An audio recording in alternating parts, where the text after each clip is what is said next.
Da siyasi şərhçi Murad Sadətdinovla məsələ Ermənistanda gedən siyasi prosesləri və həm Ermənistan-Rusiya, həm də Ermənistan-Azərbaycan-Türkiyə münasibətlərini müzakirə edəcəyik. Murad bəy, xoş gəlmişsiniz, salamlayıram sizi. Xoş gəldiniz. Gözlənilən kimi Rusiya seçkilərdən sonra belə etirazlarını bildirir ki, iddialar var. Ermənistanda demokratik keçməyib seçkilər, qeyri-şəffaf olub. Bu da iddialara görə Paşinyan hökumətini narahat edir. Çünki iqtisadi zərbələrdən çox narahatdılar. Hətta eşitdiyiniz kimi baş nazir Paşinyan prezident olmaq istəyir. Öz yerinə isə Qriqoryanı qoymaq niyyətindədir. Və bu da Azərbaycanla münasibətlərə çox pis təsir göstərə bilər senaridən söhbət gedirsə. Nə dərəcədə reallaşma ehtimalı var? Bu son məlumatla bağlı Paşinyanın yer dəyişilməsi, bu sadəcə olaraq hansısa bir qazetin yazdığı bir müəllifin bir iddiasıdır. Bu ilə bağlı hər hansı bir əsaslı, tutarlı mən sübutlar görməmişəm və oxumamışam, hadisa eşitməmişəm. Ona görə bunu heç müzakirə etmək deməz. Amma Rusiya ilə Ermənistan arasında olan münasibətlər əlbəttə ki, maraqlıdır. Hansı istiqamətdə gedəcək və bəli, seçki ərəfəsində Rusiya tərəfi çox ciddi, bütün demək olar ki, əlində olan resurslardan, o cümlədən rəsmi şəxslərin dili ilə də Ermənistan mövcud hakimiyyətinə təzyiqlər göstərirdi.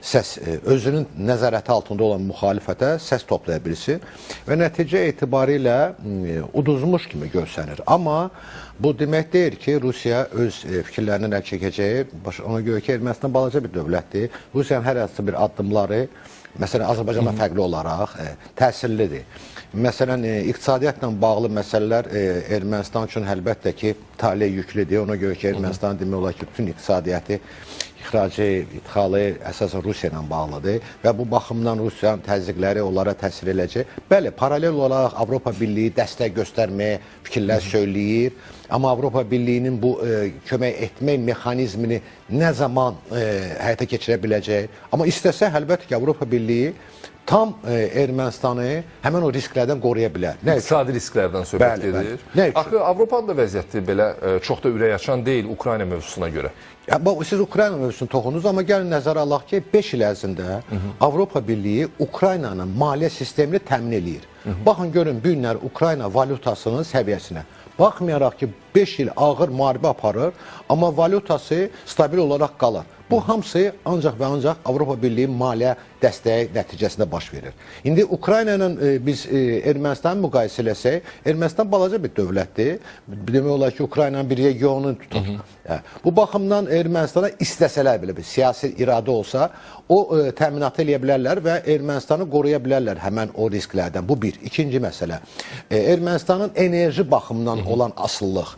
Bu qazla bağlı. Rusiya tərəfi hər zaman biz eşidirik ki, Rusiya tərəfi səsləndirir ki, biz ucuz qiymətə qaz veririk. Bəli, 160 dollara onlar səsləndirirlər ki, 1000 kubometrə qaz verirlər. Amma reallıqda bu belə deyil. 160 dollara o qazı verir Ermənistanda olan qaz paylayıcı şəbəkəyə. Amma qaz paylayıcı şəbəkə də Rusiya məxsusdur, Gazproma məxsusdur. Həmən o şəbəkə əhaliyə 360 dollara paylayır. Yəni, qiymətləri nəzərə alsaq ümumi, o qədər də fərq eləmir.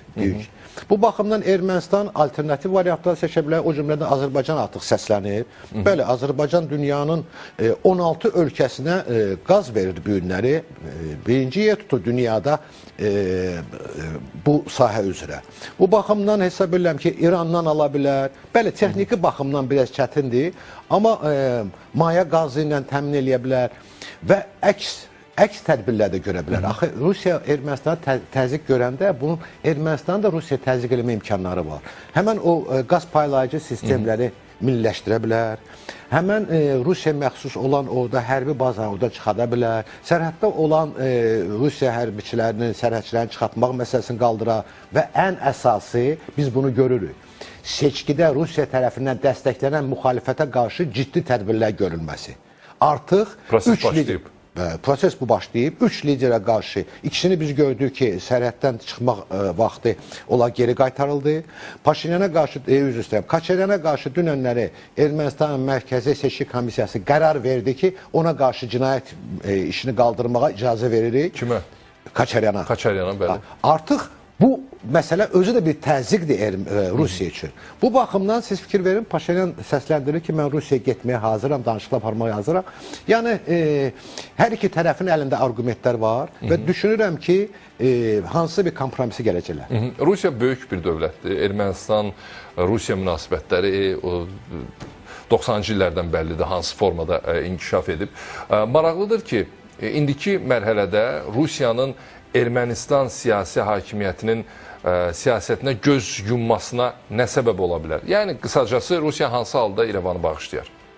Rusiya bu günləri o halda deyir ki, kənar ölkələrə əvvəlki dövrlərdə kimi təzyiq eləyə bilsin.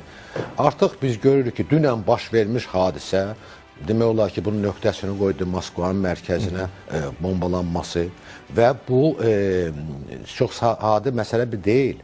Məsəl üçün, Kapotne'də olan neft ayırma zavodu Moskvanın benzininin yarısını ödəyir. Ən böyük zavodlardan biridir. O sıradan çıxdı.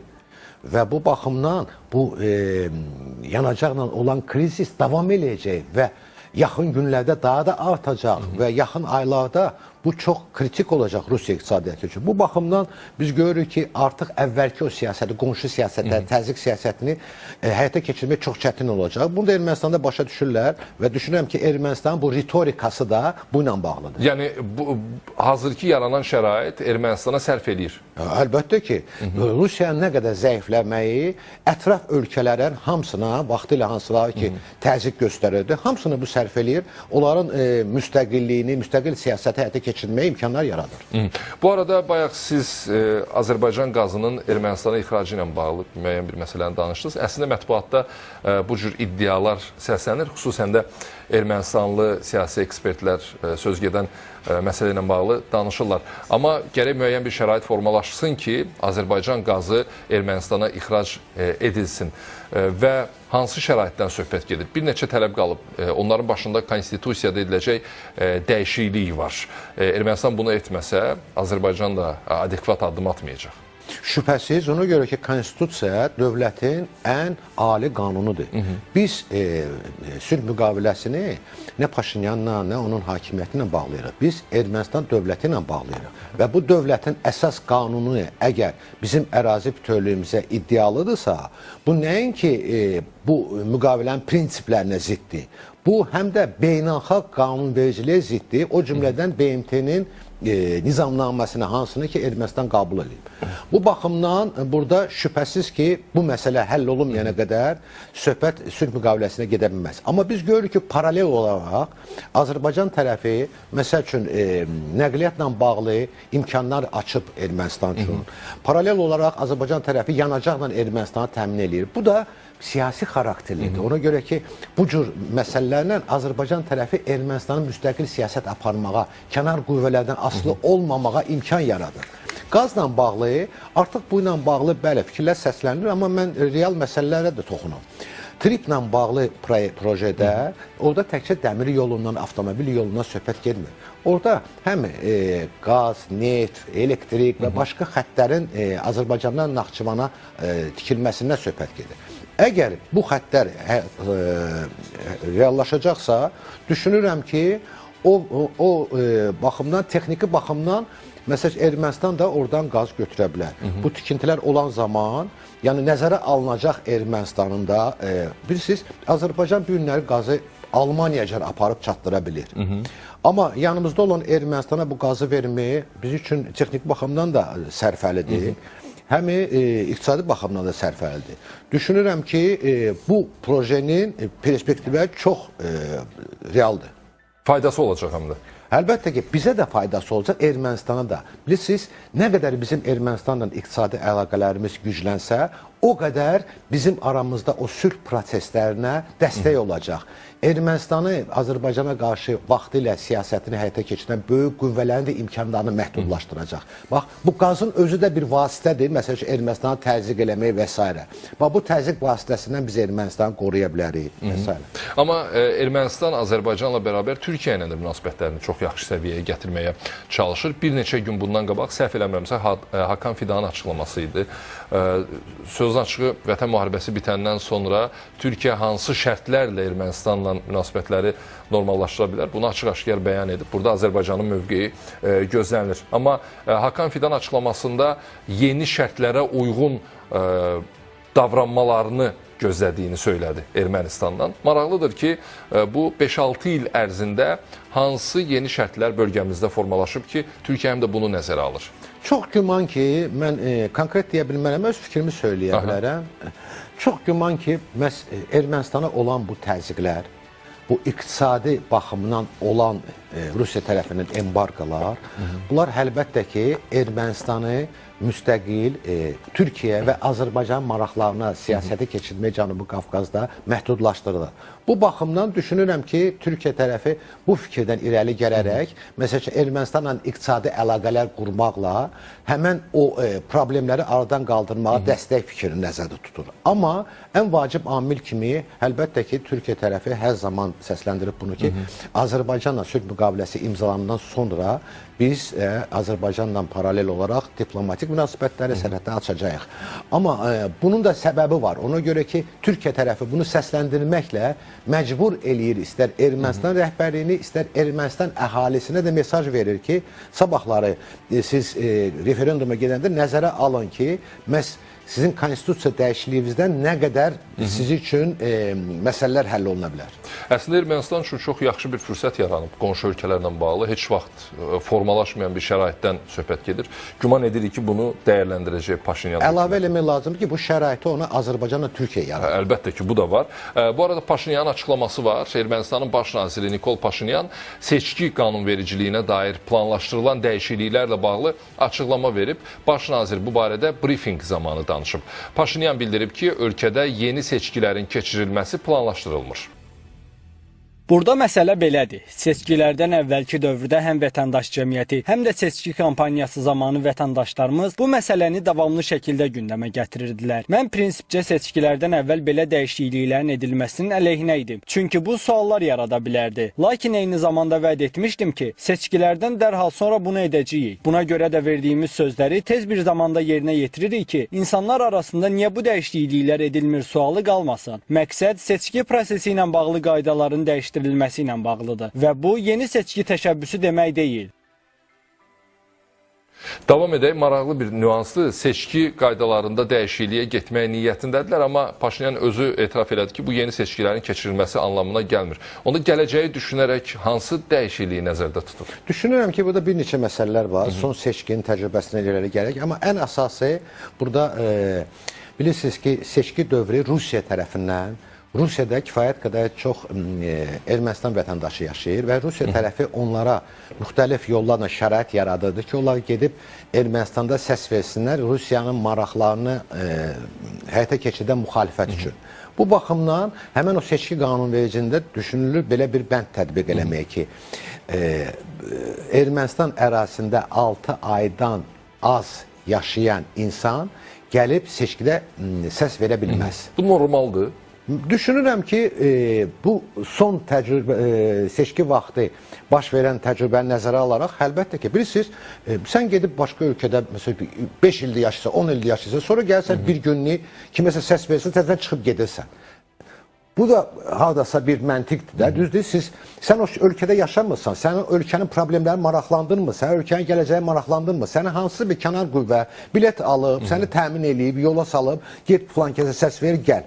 Bu baxımdan əlbəttə ki, Ermənistanın strateji maraqlarına bu ziddir və bu məsələ kütləvi olduğuna görə çox güman ki, yəqin seçkilərin nəticələrinə təsir elədiyi üçün Ermənistan tərəfi bunu bu dəyişiklik kimi təmin eləmək istəyir. Və Paşinyanın deməyi ki, mən seçkiyə getməyə nəzərdə tutulmur, bu bugünkü bəyanatdır. Ola bilsin, bir aydan sonra, 2 aydan sonra Ermənistan hakimiyyəti götürsün və desin ki, bəli, biz referendumu keçirdə bilmirik, məsələn, kvorum yığılmır, biz yeni seçkilər təyin edirik. Və bu yeni seçkilərdə artıq o köhnə mexanizm işləməyəcək və Paşinyan tərəfdarları daha da çox yığa biləcək, və konstitusiyon çoxluğu yığa biləcək, həyata keçirdə biləcək referendumu. Hazırda seçki mərhələsindən sonra Paşinyanın partiyasının parlamentdə tutduğu mövqe yetərlidirmi mövcud hakimiyyətin siyasətinin daha da irəliləməsi üçün? Düşünürəm ki, əlbəttə ki, yetərlidir. Çünki müəyyən söz-söhbətlərə səbəb oldu Bir dənə əslində. bu konstitusiya dəyişikliklərlə bağlı təmin eləmək üçün Ermənistan rəhbərliyinin partiyasına lazımdır orada 3-də 2 hissəsi. Burada 7 dənə deputat çatışmır, amma bir şey nəzərə alaq. İndi istintaqlar başlayıb. O müxalifətin orada seçki hansı yolla onlar seçkiləri saxtalaşdırılma və s. Düşünürəm ki, həmən o zaman ola bilsin ki, bir neçə deputatların mandatları ləğv olunsun. Müxalifətdən. Bəli, ola bilsin ki, bu təzyiq nəticəsində o müxalifətdən olan bəzi insanlar talih-yüklü məsələlərdə razılaşsın Paşinyanla, Paşinyana səs versin. Yəni o 6 nəfər yığmaq olar. Bir məsələndə toxunum. O müxalifət ki var Ermənistan parlamentdə, o bu günləri Rusiyada idarə olunur, bu hamısı ki məlumdur. Və o konstitusiya dəyişikliyi həyata keçirmək üçün ola bilsin ki, məsəl üçün Paşinyan Rusiya ilə razılaşsın və Rusiya onlara göstəriş versin. Yadınıza salım, keçən seçkilərdə, 2020-ci ildə biz gördük ki, seçkilər də beləçədir, Rusiya dəstəkləyir və s. Seçkilər bir neçə gün sonra, hətta Kaçaryan böyük bir miting təklif eləmişdi, insanlara dəvət eləmişdi. Amma müəyyən danışıqlar getdi Rusiya ilə Ermənistan rəhbərləri arasında. Kaçaranın mitinqi ləğv elədi və s. Rusiya buna razılaşdı. Çox güman ki, hansısa bir danışıqlar olacaq, razılaşacaqlar. Ona görə ki, Rusiya tərəfi sülh müqaviləsinin imzalanmasına ciddi şəkildə bu günləri maneçi törədə bilməyəcək. Nə üçün? Ona görə ki, bunun arxasında Amerika Birləşmiş Ştatları dayanıb. Amerika Birləşmiş Ştatlarından da bu gün Rusiya çox asılıdır. Bu baxımdan faktorlar çoxdur. Düşünürəm ki, bu ya və digər formada Ermənistan o referendumu keçirdəcək. Bəs son olaraq Avropa məsələsində müzakirə edək. Bayaqları düşünürəm ki, yarımçıq qaldı söhbətimiz. Avropa real vaxt rejimində Ermənistana hansı istiqamətlərdə konkret kömək edə bilər Rusiyadan asılılığı azaltmaq və münasibətlərin korlanmasında iqtisadi riskləri qarşılamaq üçün?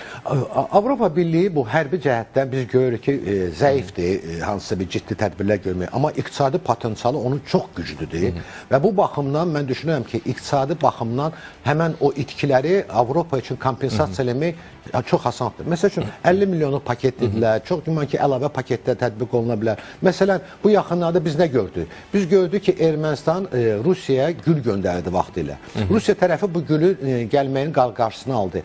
Və Avropa Birliyi, Hollandiya bu gülləri qəbul elədi. Halbuki o gülləri qəbul eləmək Avropa Birliyinin qaydalarına görə çox belə bürokratik bir prosesdir. Amma buna baxmayaraq onlar operativ şəkildə bunu qəbul elədilər. Ona görə düşünürəm ki, Ermənistan doğrudan da balaca ölkədir, iqtisadiyyatı balacadır.